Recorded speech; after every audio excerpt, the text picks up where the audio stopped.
Hello and welcome to today's quick IQ episode where we talk about insights and questions. And today I have a really great question from a listener regarding the topic of changing her life and also the topic of disappointment. And so basically, in short, her question is this, is that she's been working on the spiritual journey, the self-help journey for a long period of time. And she says she has a nagging pattern that hits her like a sucker punch, which is the pattern of disappointment. And so basically, that's what we're going to unpack today, is that pattern of disappointment and transforming that. Now, as with every pattern, it can show up in a few different ways. And so the first thing we want to look at is the most common way, and it's this. It's that a lot of times we need to make distinctions from that disappointment. And one, kind of to give you a big picture for a moment, if you've seen the picture of me in the wheelchair where I was working on healing myself, and you can see, I'm at my sister's wedding. Now, leading up to that, her wedding, I told everybody that I was going to be walking down the aisle with no cane, no walker, and no wheelchair. And technically, if you look at that picture, you can see I failed, so to speak. Now, obviously, I didn't. I'm 100% healthy, pain-free, happy, no medication, can run, can do all of the things now. So obviously, I didn't fail in the big picture, but I did not make that deadline, and I was disappointed. But from that, I got determined to figure out what I needed to do, because prior to that, I thought that it was all about, gratitude and just believing I'm already healed and binaural beats and meditation. So up until that point, I was telling everybody, I'm going to be healed. I'm healing. I'm doing better and better. I'm healthy, and I was convincing myself every day, I'm healed and all of those things. Now, the wonderful thing is that when it didn't work out, yes, I had a moment of discouragement, but I got out of that and I said, I have to get determined.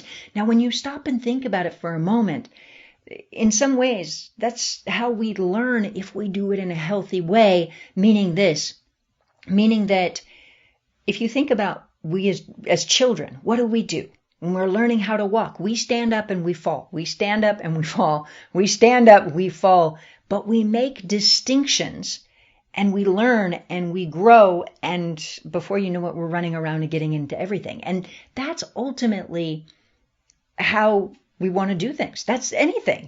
We learn, we make mistakes, we learn from it, we get better and better. And so what we want to do is always just train our minds to make a new discovery, that if something happens that's not what you wanted, how can you learn from it? How can you grow from it? How can you go to the next level? That has been huge for my life. Again, going back to the picture with the wheelchair, and I had told myself that I was going to be healed by this date and then by this date. But you know what? It's literally what led to everything that I do today. The distinctions. Every time I figured something out, that literally, changed my entire life, to the point now that I can take people back to back to back and show them, even under medical equipment, how to get results. If you think about it, like the results that I've been able to show under medical equipment, something that's never been done before. And it's not because I'm so amazing. Yeah, I'm amazing. You're amazing. We're all amazing. But the more I was able to just make distinctions. And so that's what I would say is any time that I've ever worked with anybody and there's some type of disappointment or some type of thing that didn't work out the way that they wanted it to, if you make distinctions from that place and you say, okay, well, what does this mean? What else is there? How can I change this? It becomes life-changing. Even if my injury was a huge disappointment, it is not what I wanted it is not what I wanted, but what happened? It made me grow. It made me change. Now, all of the time, people will say, like my injury was not the gift, but it made me have to change. And that was the gift. Sometimes people say, well, if I have an injury, that's the gift. You don't want to tell yourself the injury is the gift. The change is the gift. And so what I would say ultimately is if you're experiencing any type of disappointment, change something. Change.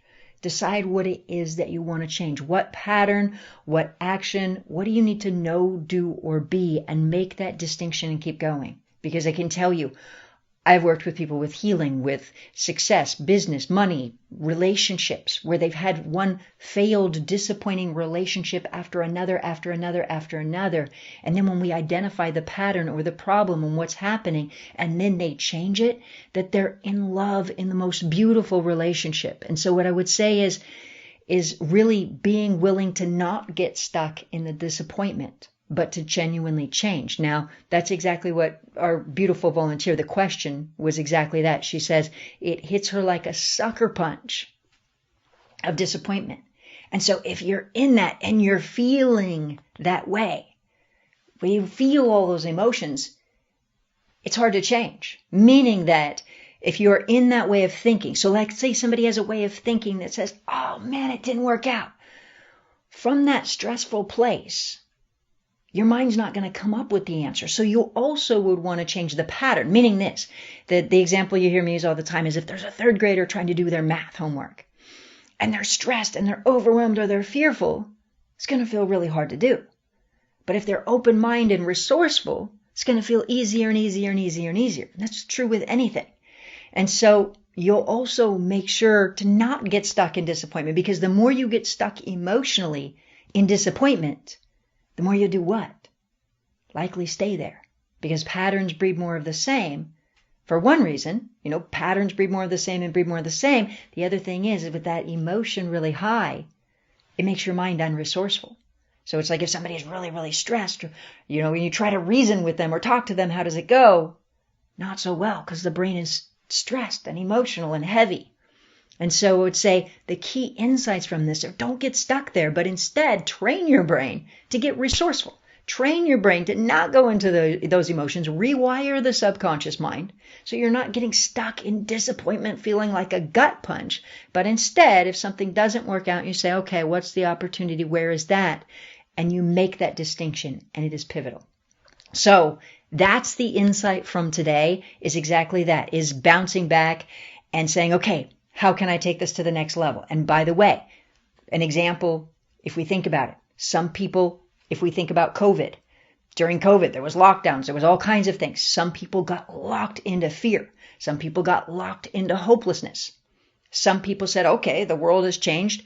What do I need to change? And did exactly that and had huge opportunities and huge successes. And I've seen that. And I literally watched people during COVID and supported people going from having a hard time to making huge changes and turning it into a win.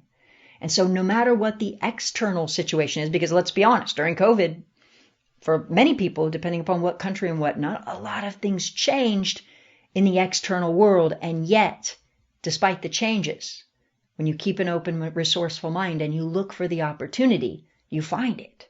And so that's the insight and the invitation that I want to invite you to look at. If you're feeling stressed or you're feeling struggle or whatnot, don't get stuck there. Don't get stuck in the disappointment. Turn it into the transformation. Find the opportunity, run with it. All right. So that said, it has been such a pleasure connecting with you. Please do take a moment to hit the share button on this episode. If you know somebody who's feeling disappointment, who's stuck in the frustration, any of that, hit the share button. The more that every single person is happy and healthy and loved and loving, the better this world is for all of us. So please do hit the share button, and please do make a point to have a most wonderful, incredible rest of your day. And I look forward to connecting with you on the next episode. I'll see you there.